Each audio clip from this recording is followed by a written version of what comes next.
c'est ça, à un moment donné, le Seigneur m'a asséché. C'est en m'asséchant qui m'a conduit à lui. C'est que là j'étais désespéré, puis je cherchais la vérité. Puis aujourd'hui, je suis dans un monastère où j'ai l'Eucharistie à tous les jours, la parole de Dieu à tous les jours. J'ai l'amour de mes frères. Je veux dire, j'ai pas besoin de rien d'autre.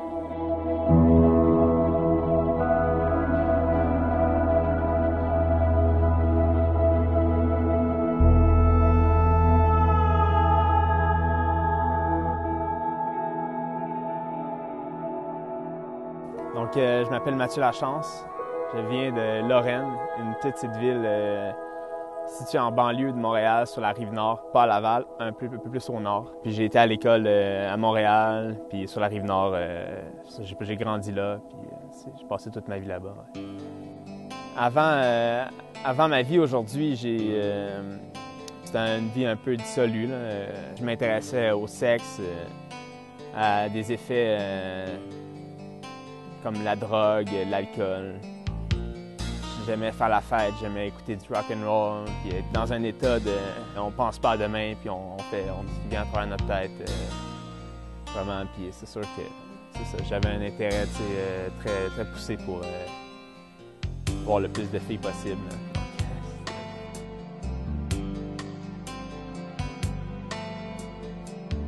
Ensuite, là, j'ai fait mon cégep, mais j'étais dans les bars toutes les fins de semaine, fait que j'étudiais pas.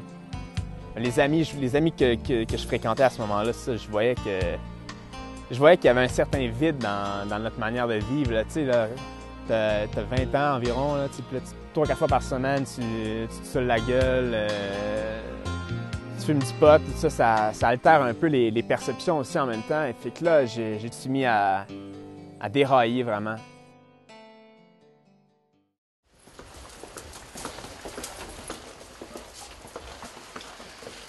Donc, avant le temps d'adoration, on fait une petite prière pour les vocations.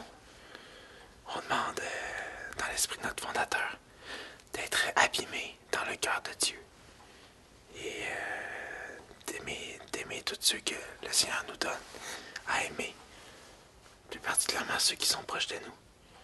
Et ensuite, on prie pour les vocations. Devant Notre-Dame du Perpétuel Secours. L'homme est fait pour aimer.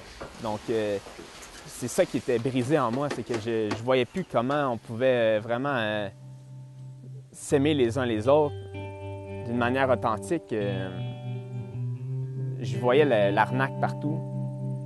Puis, entre autres aussi, ce qui m'a blessé, c'est que dans les relations avec les filles, je voyais que c'était très éphémère. Puis, c'est beaucoup d'infidélité.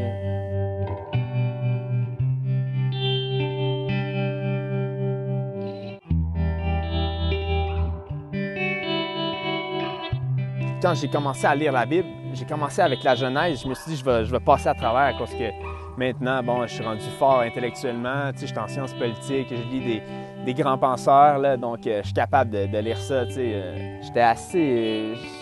J'avais une ferveur mal orientée, donc je connaissais pas vraiment le Nouveau Testament, je connaissais pas la parole de Jésus-Christ, le commandement nouveau de Jésus. Je connaissais pas les sacrements de l'Église. Et puis, j'étais dans une logique de méfiance envers le monde, de rejet. Je faisais comme je rejetais tout ce que j'avais vécu, tout ce que je voyais dans le monde que je vivais.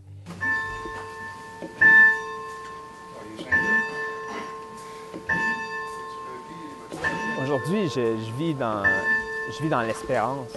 J'ai pris mon habit le dimanche de la miséricorde, pendant l'année de la miséricorde. Puis je pense que le Seigneur voulait vraiment m'envoyer un signe patent de... Ce qu'il veut, en fait, c'est la miséricorde et non le sacrifice.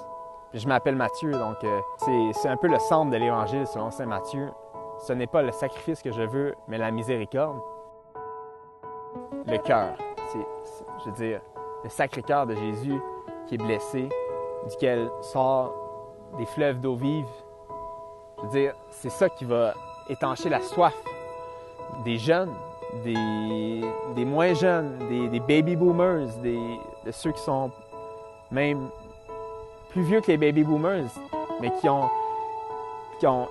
senti qu'on leur a mis un joug sur les épaules, qui voulaient les casser plus que les acheminer vers la vie éternelle et la gloire éternelle. Qu'est-ce que je pourrais dire sur la vie éternelle? Dans le fond, c'est ça qu'on vit quand on vit avec le Christ. On commence à vivre la vie éternelle ici-bas. Et je souhaite ça à chacun et chacune de mes frères et sœurs.